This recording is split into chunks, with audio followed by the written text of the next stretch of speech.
ओम नमो भगवते वासुदेवाय। स्वागत है आपका मेरे चैनल द रिलीजियस लाइफ में। भगवान श्री हरि विष्णु की कृपा आप पर और आपके परिवार पर हमेशा बनी रहे। दोस्तों, आज के वीडियो में हम बात करेंगे माघ मास के कृष्ण पक्ष की एकादशी व्रत के बारे में।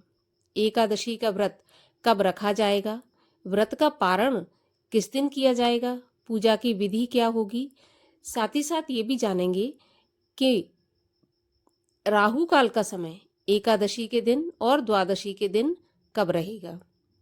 तो वीडियो शुरू करने से पहले आपसे अनुरोध है कि अगर अभी तक आपने चैनल को सब्सक्राइब नहीं किया है तो कृपया चैनल को सब्सक्राइब कर लें। आज का वीडियो अगर आपको अच्छा लगे तो वीडियो को लाइक अवश्य करें। साथ ही साथ कमेंट बॉक्स में ओम नमो भगवते वासुदेवाय लिखना बिल्कुल ना भूलें। तो चलिए अब हम शुरू करते हैं वीडियो। तो देखिए, हर महीने 2 एकादशी का व्रत रखा जाता है, एक शुक्ल पक्ष की एकादशी और एक कृष्ण पक्ष की एकादशी। माघ के महीने की एकादशी जो कि कृष्ण पक्ष में है वो षटतिला एकादशी के नाम से जानी जाती है। षटतिला एकादशी जिसमें कि तिल का प्रयोग 6 प्रकार से किया जाता है, इसलिए इसको षटतिला एकादशी कहते हैं। जो भी भक्त एकादशी का व्रत करते हैं उन्हें इस संसार में सुख समृद्धि प्राप्त होती है, साथ ही साथ मृत्यु के बाद विष्णु लोक की प्राप्ति होती है। कहा जाता है कि जो भी भक्तगण षटतिला एकादशी का व्रत पूरी श्रद्धा भाव से करते हैं उन्हें कई गुना फल प्राप्त होता है, क्योंकि माघ के महीने में है और माघ का पूरा महीना भगवान श्री कृष्ण को समर्पित होता है और बहुत ही पुण्यदायी और आनंदमय ये महीना माना जाता है। तो अगर षटतिला एकादशी का व्रत हम करते हैं तो हमारे सुख सौभाग्य में, धन धान्य में वृद्धि होती है।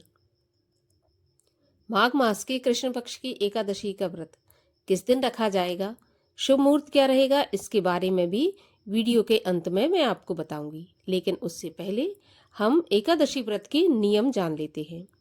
एकादशी व्रत के नियम दशमी तिथि के दिन से ही पालन किए जाते हैं। दशमी तिथि के दिन आपको शुद्ध एवं सात्विक भोजन करना चाहिए एक समय।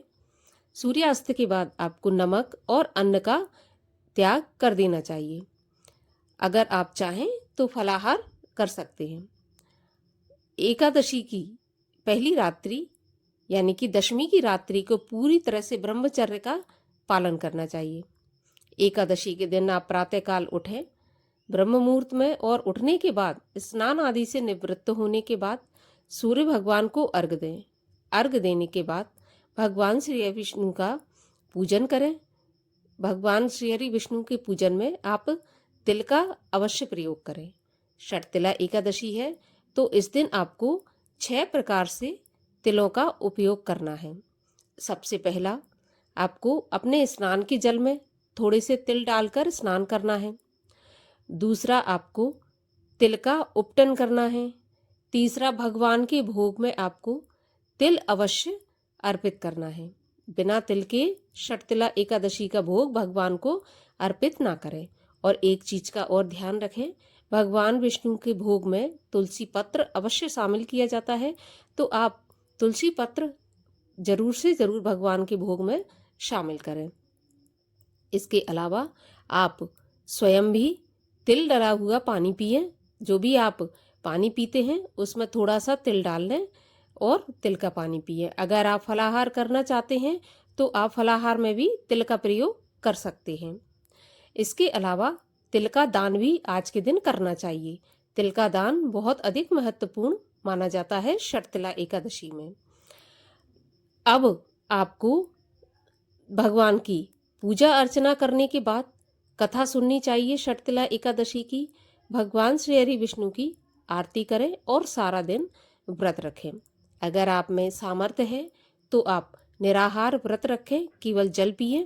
अगर इतनी सी भी सामर्थ्य आप में नहीं है तो आप फलाहार से व्रत रख सकते हैं। सारा दिन मन में ओम नमो भगवते वासुदेवाय या हरे कृष्ण महामंत्र का जाप करते रहें। रात्रि में हो सके तो रात्रि जागरण करना चाहिए। एकादशी के व्रत में रात्रि जागरण का भी बहुत अधिक महत्व माना गया है। अगर आप पूरी रात रात्रि जागरण नहीं कर सकते तो कम से कम आपको आधी रात तक अवश्य जागना चाहिए। भगवान का भजन करते हुए, भगवान का स्मरण ध्यान करते हुए आपको रात्रि जागरण करना चाहिए। अगले दिन आप द्वादशी के दिन ब्रह्म मुहूर्त में उठें, स्नान आदि से निवृत्त होने के बाद भगवान श्री हरि विष्णु का पूजन करें और इसके बाद आप अगर हो सके तो व्रत खोलने से पहले, व्रत का पारण करने से पहले किसी ब्राह्मण को अवश्य भोजन कराएं। अगर आप ब्राह्मण को भोजन नहीं करा सकते तो व्रत खोलने से पहले आप ब्राह्मण के लिए कच्ची सामग्री भोजन की जरूर निकालें। इसको कि हम सीधा भी कहते हैं। और भोजन सामग्री के साथ आप दक्षिणा जरूर रखें, क्योंकि बिना दक्षिणा के आपका दान पूर्ण नहीं माना जाता। इसके बाद आप हो सके तो गाय के दूध से अपने व्रत का पारण करें। अगर गाय का दूध उपलब्ध नहीं है तो आप तुलसी दल से, गंगा जल से, आप फलाहार से या फिर शुद्ध एवं सात्विक बिना प्याज लहसुन का भोजन बनाकर व्रत खोल सकते हैं। तय समय पर ही आप व्रत खोलें। अब चलिए जान लेते हैं कि एकादशी तिथि कब आरंभ होगी, कब समाप्त होगी। तो देखिए, एकादशी तिथि का प्रारंभ होगा 24 जनवरी 2025 शुक्रवार की शाम को 7:26 पर और एकादशी तिथि की समाप्ति होगी 25 जनवरी 2025 शनिवार के दिन रात्रि 8:33 पर। तो उदया तिथि के अनुसार शुद्ध रूप से एकमात्र एकादशी सभी वैष्णव जनों के लिए और गृहस्थ जनों के लिए 25 जनवरी दिन शनिवार को प्राप्त हो रही है। 25 जनवरी को ही सभी भक्तगण एकादशी का व्रत पालन करेंगे। एकादशी का व्रत पारण करने का मुहूर्त क्या रहेगा? तो देखिए, एकादशी के व्रत का पारण 26 जनवरी 2025 दिन रविवार को सुबह 7:12 से सुबह 9:21 तक किया जाएगा। इसी शुभ मुहूर्त में आप अपने व्रत का पारण करें। अगर किसी भी वजह से आप इस समय पर अपना व्रत पारण नहीं कर सकते, नहीं व्रत खोल सकते, तो आप दोपहर में 1 से 3 के बीच में अपने व्रत का पारण कर सकते हैं। 25 जनवरी को राहु काल का समय रहेगा सुबह 9:27 से 10:48 तक और द्वादशी अर्थात 26 जनवरी के दिन राहु काल का समय रहेगा 4:16 शाम से शाम को 5:38 तक। इस समय पर कोई भी शुभ काम नहीं किया जाता, तो आप 25 जनवरी को राहु काल प्रारंभ होने से पहले ही अपना पूजा पाठ समाप्त कर लें। राहु काल के समय कोई भी पूजा पाठ या शुभ कर्म नहीं किया जाता। तो उम्मीद करती हूँ जानकारी आपको अच्छी लगी होगी।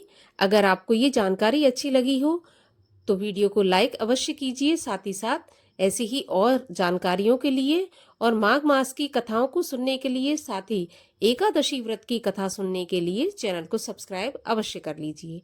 अब हम मिलते हैं अगले वीडियो में। तब तक के लिए हरे कृष्ण।